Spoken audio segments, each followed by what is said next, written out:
Tu es là, face à elle. L'air est lourd, épais, chaque seconde qui passe est un poids de plus sur tes épaules. Tu veux parler, hurler peut-être, remplir ce vide assourdissant qui s'installe, mais tu te tais. Elle te regarde, cherchant une fissure dans ton armure. Ses yeux te questionnent, te défient. Elle attend que tu cèdes. Et c'est là que tout se joue, dans ce silence.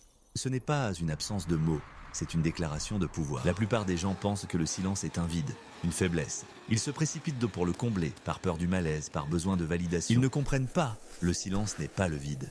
C'est la toile sur laquelle tu peins sa réalité. Voici la vérité. Il existe 3 types de silence, 3 armes psychologiques que tu dois maîtriser pour reprendre le contrôle, pour la dominer. Le premier est le plus cruel, le plus direct. C'est le silence de glace. Ce n'est pas juste ne pas parler, c'est un retrait total d'affection, de reconnaissance, c'est la transformer en fantôme dans sa propre vie. Elle a dit quelque chose qui t'a déplu, elle a remis en question ton autorité. Au lieu d'une dispute, tu lui offres rien. Un mur de silence, froid, impénétrable. Chaque question qu'elle te pose se heurte à ce mur et retombe à ses pieds, brisé. Son esprit va s'emballer. Qu'ai-je fait? Pourquoi est-il comme ça? C'est ma faute. Tu ne la punis pas avec des mots. Tu la forces à s'auto-punir avec ses propres pensées. C'est beaucoup plus efficace. Le silence de glace crée une dette émotionnelle. Pour la rembourser, elle devra revenir vers toi, soumise, prête à tout pour retrouver ta chaleur. Utilise-le avec parcimonie. C'est une arme nucléaire. Trop souvent, et elle devient immunisée. Au bon moment, elle brise sa volonté. Le deuxième silence est plus subtil, plus stratégique. C'est le silence d'attente. Tu es en pleine conversation. Elle te raconte sa journée, un problème, une idée. Elle finit sa phrase et attend ta réaction. Et tu ne donnes rien, juste un regard, intense, calme. Tu la laisses mariner dans le silence qu'elle vient de créer. Son cerveau déteste le vide. Il va chercher à le combler.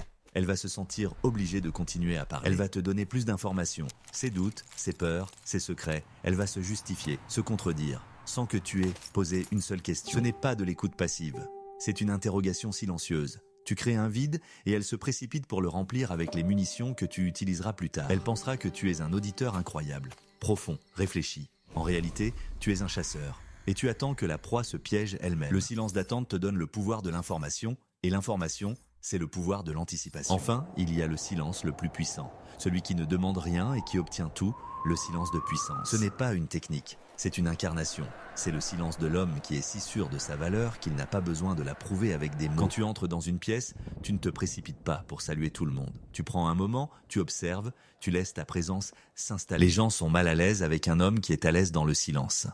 Ils projettent sur lui leurs propres insécurités. Il doit penser que je suis stupide. Il me juge.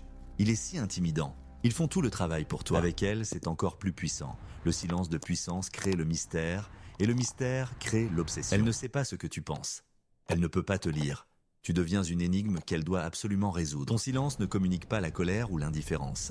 Il communique une confiance en soi absolue, une force intérieure qui n'a pas besoin de validation extérieure. Et c'est irrésistiblement attirant. Les femmes se sont attirées par la force, pas la force brute du corps, mais la force inébranlable de l'esprit. Imagine ce scénario. Appelons-les Juliane et Elara. Au début, Elara est distante. Elle annule des rendez-vous, répond aux messages des heures plus tard. Juliane, comme la plupart des hommes, panique. Il envoie plus de messages. Il demande ce qui ne va pas. Il essaie de combler le vide qu'elle crée. Il devient faible, prévisible. Il perd toute son attirance. Mais imagine que Juliane connaisse le secret des 3 silences. La prochaine fois qu'Elara annule, il répond simplement « D'accord ». Puis, il applique le silence de glace. Pas de message le lendemain, pas de like sur ses photos, rien. Il disparaît de son univers numérique. Son esprit commence à tourner. Normalement, il insisterait. Pourquoi il ne dit rien ? Peut-être qu'il a rencontré quelqu'un d'autre. Le rapport de force commence à s'inverser. C'est elle qui ressent le vide maintenant. Quelques jours plus tard, c'est elle qui envoie un message. Hey, ça va ? Lorsqu'ils se voient enfin, Juliane utilise le silence d'attente. Elle parle, nerveuse, pour combler le silence.